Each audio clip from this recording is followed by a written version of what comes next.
vidéo sur le cardinal Lustiger en deux moments. Je vais d'abord parler de la question juive et ensuite je parlerai des rencontres que j'ai eues avec le cardinal Lustiger. Et pour introduire la vidéo, je pars d'un événement récent. Samedi dernier, Jean-Marie Le Pen a été marié religieusement avec Jeannie, il était déjà marié avec elle au civil. Il a été marié religieusement par l'abbé Philippe Laguérie, prêtre de la fraternité Saint-Pédis. Et puisque la fraternité Saint-Pédis est un peu à la marche de Rome, je ne suis pas rentré dans les détails juridiques entre ces deux obédiences catholiques, mais toujours est-il que pour que le mariage entre Le Pen, Jean-Marie et Jeannie soit reconnu par l'Église, il a fallu que l'évêque conciliaire, l'évêque de Nanterre, Mathieu Rouget, avalise le mariage. Voilà, donc c'est un peu compliqué. Il y a le mariage au civil, il y a le mariage avec la fraternité, il y a le mariage avec Rome. Trois mariages, qui dit mieux. Donc voilà, d'un côté, Jean-Marie Le Pen est au niveau de catholique Monseigneur Lefebvre, et de l'autre, Monseigneur Lustiger. Deux approches aux antipodes du catholicisme. D'ailleurs, Lustiger, lorsque Monseigneur Lefebvre a ordonné lui-même des évêques, alors que normalement ça doit passer par le pape, Lustiger a dit que les catholiques qui resteraient dans la fraternité n'étaient plus catholiques.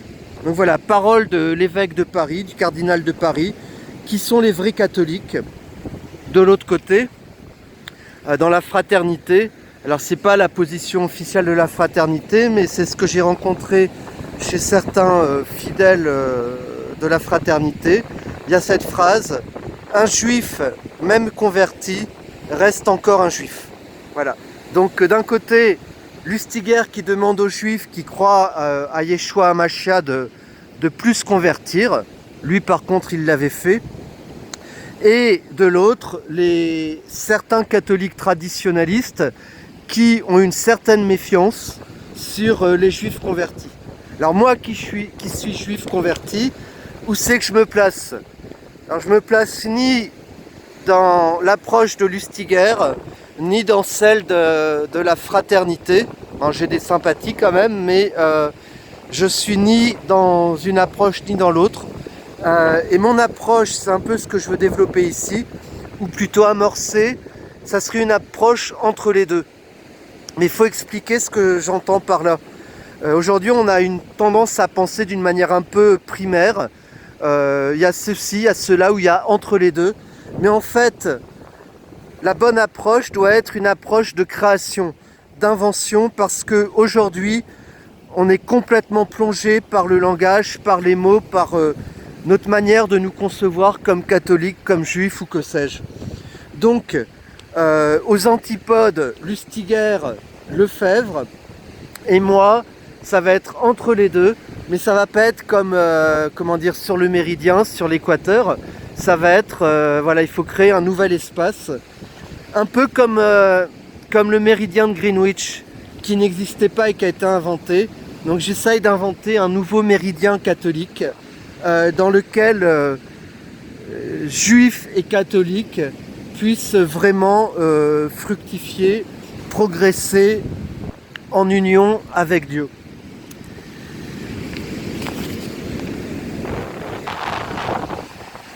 Alors, dans le but de rapprocher juifs et catholiques, il y a deux approches.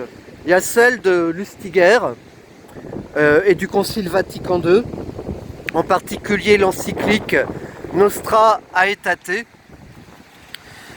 qui a effectivement permis de diminuer la haine, comme on dit aujourd'hui. Je ne sais pas s'il faut appeler ça de la haine ou de la charité, mais enfin en tout cas voilà. Ça a permis de diminuer la haine entre juifs et catholiques. Et cette encyclique affirme notamment que l'ancien antisémitisme catholique, alors c'est pas un antisémitisme de la haine, ça je tiens à être ferme là-dessus, Il y a des catholiques haineux, mais c'est pas ce que j'ai rencontré chez la plupart des catholiques. En tout cas, l'antisémitisme catholique traditionnel a été battu en brèche par...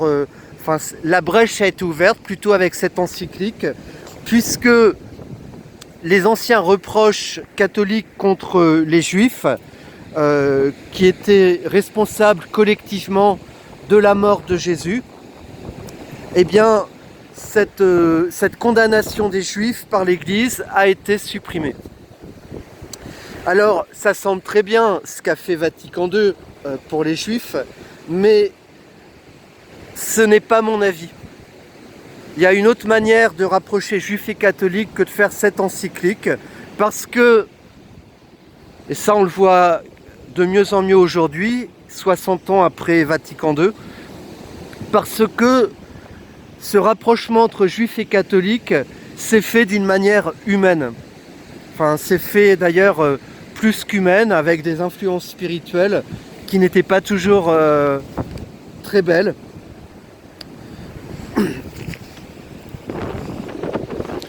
Il n'y avait pas besoin de faire ce concile pour rapprocher juifs et catholiques. Il y avait déjà des éléments dans la tradition catholique. Je pense en particulier aux ouvrages des frères Lehmann, de juifs convertis, qui ont montré que ce dont on accusait les juifs traditionnellement d'avoir tué le Christ n'était pas valable, en tout cas pas comme on l'entendait.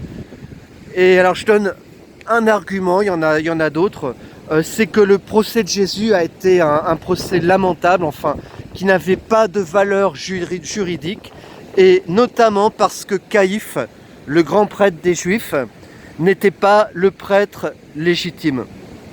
Il y avait un prêtre en exil, et c'est donc la valeur du jugement de Caïphe qui a demandé que la mort du Christ retombe sur les Juifs, hein, c'est Caïphe lui-même qui le demande, eh bien ça n'a pas une grande valeur.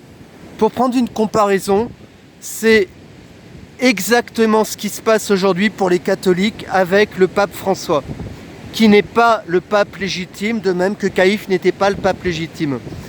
Alors, le pape François demande parfois aux catholiques de faire des choses qui déplaisent fortement à Dieu, mais dans la mesure où le pape François n'est pas le pape légitime, les catholiques qui suivent le pape François ne seront pas autant coupables qu'ils l'auraient été si François était vraiment le pape légitime.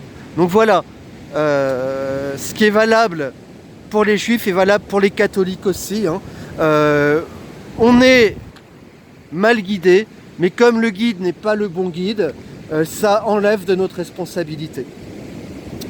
Enfin voilà. Ce qu'a montré les abbés Lehmann, en fait, ce qu'on peut voir avec le pape François aujourd'hui, c'est que c'est une réitération de ce qui s'est passé avec l'abomination de la désolation chez les Juifs sous Antiochus Épiphane, je crois. L'abomination de la désolation, c'est l'idée que sur le siège du grand prêtre, Caïphe ou François, en fait c'est Satan qui règne. Abomination de la désolation. Notre-Dame de la Salette en parle dans son secret. En fait, Vatican II a été une solution humaine à la question juive.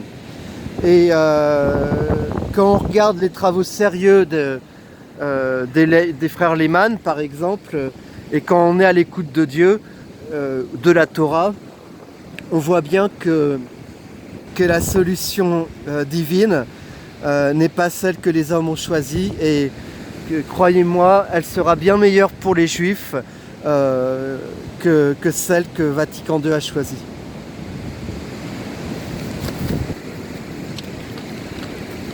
En fait, Lustiger s'est converti au catholicisme. Il a senti que le Mashiach que nous attendions, c'était Yeshua. Voilà, donc ça je peux qu'apprécier, puisque je suis un peu dans la même situation que lui. Et lorsqu'il s'est converti, c'est assez mal passé dans sa famille. Lorsqu'il est devenu prêtre, c'est mal passé. Lorsqu'il est devenu évêque, au contraire, les choses... enfin voilà, son père qui a mal apprécié la conversion d'Aaron, était plein de joie. Maintenant, mon fils est évêque. Voilà, c'est ce que racontait le père d'Aaron Lustiger. Et quand j'ai appris ça, ça m'a troublé.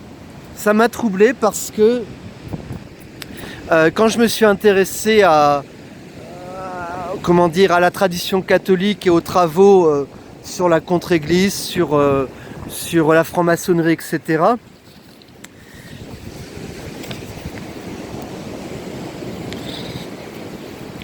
J'ai étudié notamment les thèses du protocole des sages de Sion, et ce livre disait justement demander à certains juifs d'infiltrer l'église catholique, de devenir prêtre, de devenir évêque, et pourquoi pas pape, afin de pervertir l'église pour faire une église catholique qui aille dans le sens des juifs. Donc voilà, lorsque j'apprends voilà, la joie chez les Lustiger de voir que Aaron était devenu évêque, bah, ça m'a troublé. Ça allait dans le sens des protocoles. Alors les protocoles des sages de Sion sont un faux, c'est un fake. Voilà, mais il se trouve que sur ce point, ça correspond étonnamment. Donc bah, j'abandonne les protocoles et je reviens à Notre-Dame de la Salette. Parce que Notre-Dame de la Salette, c'est une vraie apparition.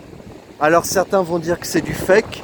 Moi, je reste ferme là-dessus, sur la véracité, la vérité de l'apparition de la Salette, notamment pour une affaire personnelle qui est que la justice m'a enlevé ma fille et qu'un des arguments, c'est que je serai délirant parce que je croirais à ce que Notre-Dame de la Salette a raconté. Donc voilà, ça c'est quelque chose... Voilà, c'est pour ça que je parle beaucoup de la Salette. Pas simplement parce que je suis un juif converti, mais parce que on m'a enlevé ma fille au motif de ce que j'ai compris de la Salette. Donc dans l'apparition de la Salette, Notre-Dame dit à Mélanie Calva que Rome deviendrait le siège de l'Antéchrist. Donc ça c'est acté, c'est le pape François aujourd'hui.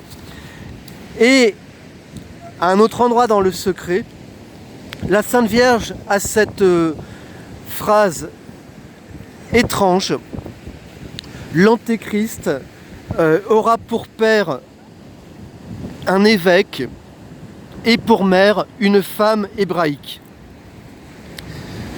Alors cette phrase, le sens de cette phrase, ça j'en suis certain, c'est le suivant. Et ça correspond justement à ce que disait le protocole des sages de Sion. C'est pour ça que ça m'a troublé. Mais c'est vrai que dans l'erreur, il y a parfois un peu de vérité. Donc en tout cas, je reste avec Notre-Dame de la Salette. L'Antéchrist, pape François, justement, l'Antéchrist, ça peut être un homme, le pape François, mais c'est aussi un système. Et l'Antéchrist, c'est le système qui a fait tomber l'Église dans le Concile Vatican II. Et 50 ans après, qui a donné naissance à pape François. Nostra Aetate, j'en ai parlé au début de la vidéo, l'encyclique qui enlève la stigmatisation des Juifs. Nostra Aetate a été décidé, voté par les prêtres du monde entier rassemblés à Vatican II. Donc c'est le sens de l'Antéchrist naîtra d'un évêque. En fait, l'évêque, c'est l'ensemble de l'Église, les évêques réunis collégialement, et une femme hébraïque. Alors cette femme hébraïque, c'est pas une femme au sens classique, c'est l'influence de la synagogue qui est présentée comme, de même l'Église catholique est parfois présentée comme l'épouse du Christ. Eh bien la femme hébraïque, c'est tout simplement le judaïsme et plus précisément certains juifs qui ont influencé les catholiques pour produire cette encyclique. Voilà. L'antéchrist, c'est avant tout un système lié de l'influence des juifs sur les catholiques. Et pourquoi antéchrist? Parce que cette influence-là a été mal faite. C'est vrai qu'il y a des belles choses hein, dans Vatican II. Enfin, les juifs et les catholiques vont être dans l'amitié. Il y aura plus de... il y a eu la Shoah, et bien on va demander pardon de tout ça. C'est sûr, c'est très chouette. Mais bon, toute la vie humaine ne se réduit pas à ce genre de choses sympathiques.